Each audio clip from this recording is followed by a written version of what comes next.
Halo Sobat Dunia Seribu Besar, semoga Sobat selalu diberi kesehatan, panjang umur, dan rizki yang melimpah, amin.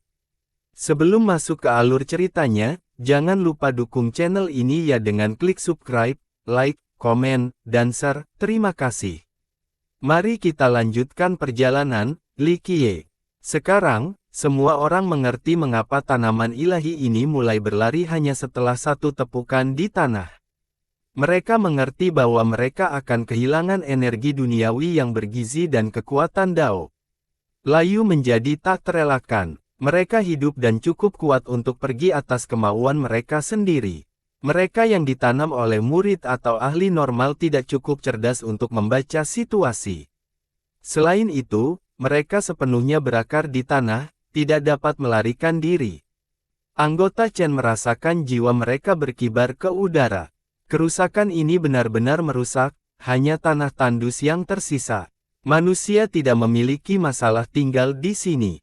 Namun, mereka adalah pembudidaya sehingga ini sama dengan kehilangan rumah mereka. Hanya cangkang kosong yang tersisa kecuali momentum khusus Chen. Tentu saja, momentum ini tidak bisa bertahan selamanya tanpa pembuluh darah bumi. Jika murid yang tak terhitung jumlahnya ingin maju, mereka harus menggunakannya sampai tidak ada yang tersisa. Garis waktu ini berkisar dari 1 abad hingga milenium. Ini adalah proses umum yang terlihat dalam kejatuhan sekte-sekte yang dulunya kuat. Tanpa penerus yang cakap atau master yang mampu mengulang yayasan, keturunan akan menggunakan semuanya. Situasinya hanya memburuk seiring waktu seperti kanker. Yayasan menjadi lebih lemah, sama untuk anggota masa depan. Tidak ada karakter kuat yang dapat diproduksi untuk mengubah keadaan. Pengecualian itu membutuhkan seorang kultivator yang luar biasa yang entah bagaimana tumbuh kuat tanpa membutuhkan sumber daya sekte. Sebagian besar menjadi pucat tetapi tidak memiliki pemahaman yang benar tentang situasi putus asa. Namun, Chen generasi ke-10 dan Kaisar tahu betul. Misalnya, Goldclad dan Lost Metal tidak akan bisa berkultivasi lagi. Anggota Lost Peak tidak akan menderita kekurangan sumber daya yang putus asa dan mungkin bergabung dengan puncak lainnya. Adapun Crimson Virtue dan yang lainnya, mereka juga tidak mengharapkan metode perebutan keberuntungan ini. Hanya seseorang yang bisa melakukannya dalam momentum sekte mereka, leluhur Desolate. Jiang abadi dan leluhur kebijaksanaan tidak bahagia dan ingin menekan Chen. Namun, Chen generasi ke-10 menjadi cukup kuat dengan setiap siklus dan mencegah mereka melakukannya. Selain itu, mereka tidak bisa begitu saja meminta Dewa Absolut dan Kun Utara untuk berpartisipasi dalam pembantaian. Bagaimanapun, beberapa anggota Chen telah berkontribusi besar pada sekte tersebut. Mereka tidak ingin habis-habisan dan membunuh Chen generasi ke-10 bersama dengan cabangnya. Merebut kekayaan mereka adalah salah satu metode tanpa darah. Sayangnya, mereka tidak bisa memahami melakukannya sebelumnya, belum lagi tidak memenuhi syarat untuk merebutnya. Everlasting Jiang adalah pengecualian karena dia memiliki cukup prestise dan otoritas untuk merebut kembali sumber daya ini. Sayangnya, dia tidak bisa menggunakan semua momentum Desolate Frontier. Li Qiye melakukan hal yang mustahil dengan satu lambaian tangan, memecahkan dilema. Tidak, para ahli Chen mendapatkan kembali akal mereka dan meratap. Ini, cepat atau lambat, mengejar jatuhnya klan mereka. Leluhur, mengapa kamu ingin menghancurkan klan kami? Chen generasi ke-10 berteriak dengan marah. Aku bisa membantai kalian semua dengan mudah.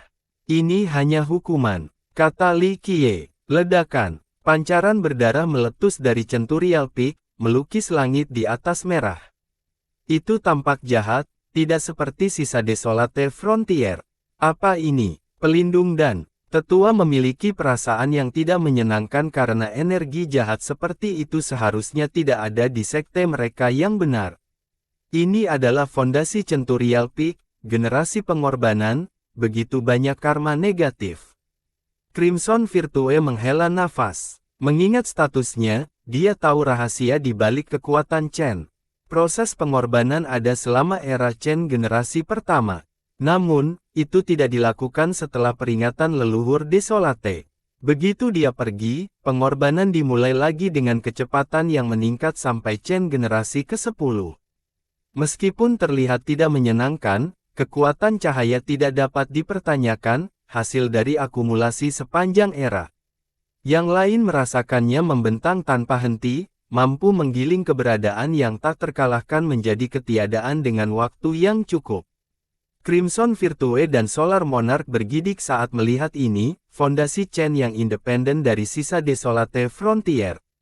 Yang terpenting, fondasi ini dapat dikendalikan oleh Chen generasi ke-10. Hal yang sama tidak bisa dikatakan tentang Everlasting Jiang dan fondasi utama karena kekuatan yang tak terhitung dari yang terakhir. Di sisi lain, Chen generasi pertama dan penerusnya menciptakan yayasan ini melalui siklus. Ini memungkinkan mereka untuk menggunakannya sepenuhnya, tentu saja keuntungan dan alasan mengapa leluhur kuno lainnya tidak dapat menekan Chen. Melakukannya berarti mempertaruhkan kemenangan Pirik. Oleh karena itu, Chen diizinkan untuk bertindak sebagai entitas independen. Sekarang, para Master Top dapat melihat Chen generasi ke-10 mempertaruhkan semuanya dengan mengaktifkan fondasi unik ini. Namun, Li Qiye tidak mengedipkan mata. Jangan ragu untuk mencoba jika kamu ingin hari ini menjadi akhir dari klanmu. Li Qiye berbicara seolah-olah yayasan jahat ini benar-benar sepele. Semua orang dari Chen membeku sebagai hasilnya, merasa seolah-olah ada pemenggalan kepala yang terangkat lebih tinggi di atas leher mereka. Dia tidak tampak seperti penguasa tertinggi atau abadi, hanya manusia. Namun demikian, dia telah melakukan beberapa tindakan keterlaluan hanya dengan mengangkat tangannya. Tidak ada yang berani bernapas keras karena mereka tidak meragukan ancamannya. Pop, yayasan jahat tiba-tiba menghilang, dan Chen generasi ke-10 tidak berbicara lagi. Para anggota menundukkan kepala mereka, termasuk kaisar yang bangga karena kehilangan total. Meskipun tidak ada yang mati, sekte mereka membayar harga yang lebih berat daripada kehilangan kaisar. Mereka tidak bisa lagi tinggal di rumah mereka jika mereka ingin berkultivasi. Oleh karena itu, jalan yang benar adalah meninggalkan Desolate Frontier ke padang rumput yang lebih hijau. Ini saja adalah pukulan berat. Bagaimanapun, mereka terbiasa dihormati dan ditakuti. Mereka memiliki akses ke sumber daya yang patut ditiru tetapi sekarang, semuanya hilang. Mereka mengepalkan tangan mereka, menyadari bahwa mereka tidak punya apa-apa lagi. Leluhur absolut menyaksikan tanpa emosi, sudah mengharapkan hasil ini. Crimson Virtue dan yang lainnya menghela nafas. Tentu saja, mereka tidak bersimpati dengan Chen. Hanya saja kejatuhan ini begitu cepat. Sekarang saatnya membangun sesuatu. Li Qiye mengangkat tangannya yang gemilang. Berdengung, Silence Peak dan wilayahnya memiliki rune Dao di mana-mana. Mereka berkumpul untuk membentuk sebuah bab, membalik halaman baru untuk Silence Peak. Energi duniawi dan kekuatan Dao meletus, tidak lagi tersembunyi seperti sebelumnya. Silence Peak berubah menjadi bab runik yang memuntahkan energi duniawi dan kekuatan Dao. Namun, mereka tetap berada di sekitarnya alih-alih menyebar keluar. Bab berputar menyerap berbagai kekuatan. Sementara itu, tanaman dewa juga melepaskan esensi Dao dan wewangian obat. Mereka, dengan demikian, berbagai dewa dan cahaya terwujud di sekitar Silence Peak. Esensinya menjadi sangat tebal. Hutan karang memuntahkan cairan menyegarkan yang penuh dengan kehidupan seperti air laut, membentuk sungai yang berdeguk. Pohon anggur 9 matahari memuntahkan api mataharinya yang unik. Alih-alih membakar, mereka mengalir dengan lembut bersama dengan kekuatan Dao lainnya. Pohon bambu besar melepaskan cahaya hijaunya, membayangi yang lainnya. Itu tampak seperti hujan hijau dari kejauhan. Saat mencuci esensi Dao lainnya, mereka membentuk pembuluh darah kecil di langit Unteka memfasilitasi berbagai aliran. Pohon T100 Dao berkibar dan melepaskan himne Dao, selaras dengan yang lainnya. Itu terdengar seperti roh yang bernyanyi dan menari, meningkatkan kecepatan esensi. Hal yang sama terjadi dengan tanaman ilahi lainnya. Ini melebihi imajinasi semua orang, transformasi Silence Peak menjadi surga untuk kultivasi. Esensi duniawi dan kekuatan Dao menjadi lebih murni dan penuh kehidupan setelah ditambah oleh tanaman. Kekuatan di sini bisa menyembuhkan segalanya atau melahirkan kehidupan baru. Menyebut tempat ini sebagai tanah alkimia tertinggi bukanlah hal yang tidak masuk akal. Namun, Li Qiye mengangkat tangannya lagi. Ledakan. Danau-danau di dalam Desolate Frontier muncul di hadapan semua orang. Persatuan 9 danau. Semua orang mengamati danau dengan heran. Tentu saja, hanya ada 8 danau karena yang pertama adalah legenda. Mereka memiringkan dan menuangkan esensi yang tersembunyi di bagian bawah. Itu mengubah semua Silence Peak dan memodifikasi energi duniawi yang berkembang. Akhirnya, 3 hal bergabung menjadi kolam hijau tua, energi duniawi yang luas, kekuatan obat tanaman, dan esensi danau. Penonton tidak tahu apa itu kolam itu tetapi tingkat kekuatan hidupnya belum pernah terjadi sebelumnya. Setelah kolam disempurnakan hingga batasnya, esensi di dalamnya mulai matang dan membentuk pohon hijau. Itu memaksa semua orang untuk melihat ke udara saat tumbuh lebih besar. Sebenarnya, Silence Peak tidak terlalu tinggi, begitu pula pohon ini. Itu hanya seukuran seorang pria dan memiliki 12 cabang. Semuanya tampak seperti sepotong batu giok zamrud. Itu tampak alami seperti karya surga tinggi, tidak dipahat oleh manusia. Setiap cabang hanya memiliki satu daun yang tumbuh di atasnya, tidak ada yang lain.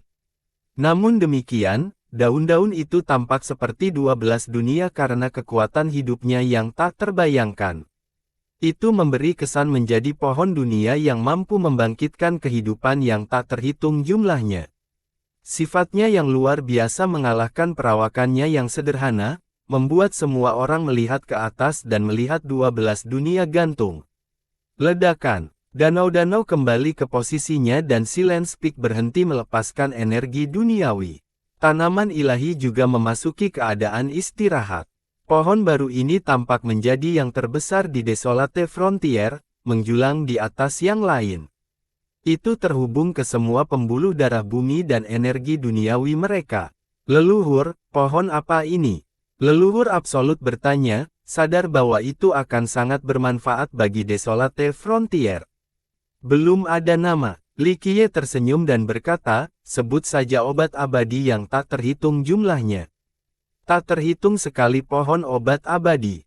Yang lain mengulangi, meskipun tidak menyadari efek pohon itu, hanya namanya saja yang mengejutkan mereka. Oke, kalian semua membantu dengan pohon itu, jadi hadiah diperlukan. Rampasan itu tidak bisa menjadi milik Silence Peak saja. Li Qiye bertepuk tangan dan tersenyum. Hadiah. Rusa Alk menjadi penasaran. Masing-masing dari kamu akan mendapatkan sehelai daun. Kata Li Qiye. Sehelai daun. Kelompok itu mendongak dan melihat daun-daun seperti dunia, mengetahui betapa uniknya mereka. Kesayangan, kami dengan rendah hati menerima. Leluhur absolut berlutut dan sisanya mengikuti. Di mana kamu tinggal? Li Qiye bertanya. Leluhur, saya tinggal di puncak umur panjang. Kata leluhur mutlak. Baiklah, untukmu. Li Qiye tersenyum dan menunjuk satu jari, mengirim daun ke arah puncak umur panjang di domain leluhur. Daun itu mendarat di puncak umur panjang dan menyatu dengannya. Ledakan, aura hijau tua menyelimuti puncak. Kekuatan kehidupan tak berujung mengangkat puncak umur panjang ke tingkat berikutnya, mengubahnya menjadi tempat ilahi yang penuh kemungkinan. Leluhur, saya tinggal di puncak Dao dari domain kekaisaran. Crimson Virtue membungkuk ketika gilirannya. Li Qiye menunjuk ke arah itu dan hal yang sama terjadi, letusan kekuatan kehidupan samudera. Leluhur, saya tinggal di Star Peak. Raja Surya bersujud. Sebuah daun terbang ke sana dan menyatu dengan puncaknya. Berikutnya adalah puncak alkimia pil naga dan puncak desolate kura-kura di domain kekaisaran. Puncak utama ini segera berevolusi ke tingkat berikutnya setelah masuknya kekuatan hidup. Tidak butuh waktu lama sebelum mereka mencapai tingkat leluhur. Kalian berdua, kemarilah. Li Qiye melambai pada Alkdir dan Hunblade di depan banyak mata iri. Mereka dianggap lemah relatif terhadap rekan-rekan mereka di alam kultivasi yang sama, namun mereka dipilih untuk mendapatkan hadiah. Leluhur, saya tinggal di Pil Hill. Rusa bersujud. Leluhur, saya tinggal di Hunter Hill. Hunblade bersujud. Baiklah, 1 daun untuk masing-masing. Li Qiye berkata dan memberi mereka hadiah yang sama. Mereka tidak memiliki puncak utama seperti yang lain, tetapi sekarang, tempat mereka berubah menjadi dunia tertinggi. Semua puncak dan bukit mendapatkan ruang independen setelah diresapi dengan daun. Kamu akan segera menerobos, jadi kamu bisa menggunakan ini. Li Qiye memberi tahu Kaisar Dritri sebelum menunjuk ke puncak di dekat puncak leluhur dan mengirim daun lain ke sana. Terima kasih, leluhur. Dritri mengungkapkan rasa terima kasihnya. Semua mata tertuju padanya karena dia bukan anggota resmi Desolate Frontier. Karena posisinya yang unik, dia memiliki tempat di dekat puncak leluhur seperti leluhur primal. 3 daun tertinggal di pohon setelah semua penganugerahan. Ten Realm, Goldclad, dan Lost Metal mengeluarkan air liur sambil menatap mereka. Sayangnya, Li Qiye tidak memberikannya kepada mereka dan melambaikan tangannya ke puncak leluhur. Daun-daun itu terbang keluar dan menyebabkan reaksi intens di puncak leluhur. Itu menjadi gemilang dan tampak mampu memerintah lebih dari 3.000 dunia. Yang lain hanya bisa menonton dengan iri karena puncaknya disediakan untuk leluhur tertinggi. Mereka tidak selalu tinggal di sana, tetapi puncaknya masih memiliki arti khusus. Yang pertama tinggal adalah Xianting, murid pertama leluhur Desolate. Berikutnya adalah Dewa Kun Utara, tetapi dia pindah karena dia lebih suka kultivasi terisolasi di tempat lain. Leluhur kebijaksanaan juga tinggal di sana ketika dia bertanggung jawab atas administrasi. Puncak leluhur mewakili otoritas tertinggi sekte ketika tidak menghitung puncak abadi. Namun, dia pergi kemudian juga. Well Ancestor adalah penduduk lain, tetapi dia lebih suka laut lepas. Leluhur absolut adalah yang berikutnya, tetapi karena dia menjadi pewaris seni Everlasting Jiang, dia memilih puncak umur panjang sebagai rumahnya. Dengan demikian, tidak ada yang berani tahu tentang puncak ini meskipun itu adalah yang terbesar dari 12, sekarang diresapi dengan 3 daun. Oke, aku harus mandi dan istirahat. Li Qiye meregangkan tubuh dengan malas sebelum kembali ke puncak abadi. Leluhur absolut mengikutinya sementara yang lain bersujud dalam hormat, selamat. Tinggal, leluhur. Begitu dia pergi, Ten Realm memiliki ekspresi jelek. Goldclad dan Lost Metal berdiri dalam keadaan linglung. Mereka dilucuti dari semua kekayaan mereka, berubah dari menjadi bagian dari klan yang gagah menjadi hampir tunawisma. Perubahan ekstrim tidak mungkin diterima. Kemarahan mereka hanya tumbuh saat mereka melihat rusa Alk berlari kencang. Mereka sekarang lebih rendah dari kaisar tingkat pemula hanya dalam 1 malam. Hasil ini, 10 alam mengertakkan gigi. Ketiganya kembali ke Centurial Peak karena Lost Peak telah kehilangan semua energi duniawinya. Setidaknya, Centurial Peak masih memiliki fondasi Chen. Tidak adil, inilah yang kita dapatkan setelah semua kontribusi kita. 10 alam berkata dengan marah. Jangan terburu-buru, kita masih bisa bersaing. Suara Chen generasi ke-10 menjawab. Bagaimana? Kami telah dirampok segalanya, kata Ten Realm. Kita membutuhkan Desolate Order. Chen generasi ke-10 menjawab. Li Qiye mandi air yang bersinar di puncak ke-13. Ketika cahayanya mencapai wajahnya, sekilas primordial dapat ditangkap seolah-olah dia menyatu dengannya. Primordial ada di sekitar sebelum lang dan bumi. Li Qiye adalah keberadaan hidup pertama sebelum waktu, ruang, dan semua afinitas lainnya. Semuanya dimulai dengan dia. Setiap kali orang lain dapat melacak kembali waktu, mereka akan menemukannya di sumbernya. Jiang Qingmei menyaksikan dengan linglung, melupakan yang lainnya. Dia dengan jelas menatap Li Qiye, tetapi entah bagaimana, citra primordial muncul sebagai gantinya. Pria itu tampak ilusi dan lebih dari sekadar dirinya sendiri, keberadaan yang tidak mungkin dijelaskan. Melihat seseorang versus keberadaan membangkitkan perasaan dan wawasan yang berbeda. Yang pertama sederhana dan jelas. Namun, keberadaan itu mendalam karena bisa berubah menjadi seseorang, binatang buas, atau dunia. Dalam kasus dunia, itu mencakup segala sesuatu di dunia ini, bukan hanya satu orang. Itu juga mencakup semua afinitas dan hukum ketertiban. Dia kesulitan memahami bagaimana pria ini bisa menjadi primordial atau sumber primordial. Dia bisa menghasilkan 3000 dunia dan segala sesuatu di dalamnya dengan satu pikiran. Bagaimana dia bisa menggambarkan keberadaan seperti itu? Dia bisa menghabiskan seumur hidup dan tidak pernah benar-benar memahami misteri ciptaannya. Dia pikir dia melihat keberadaan yang tak tertandingi, bukan seseorang.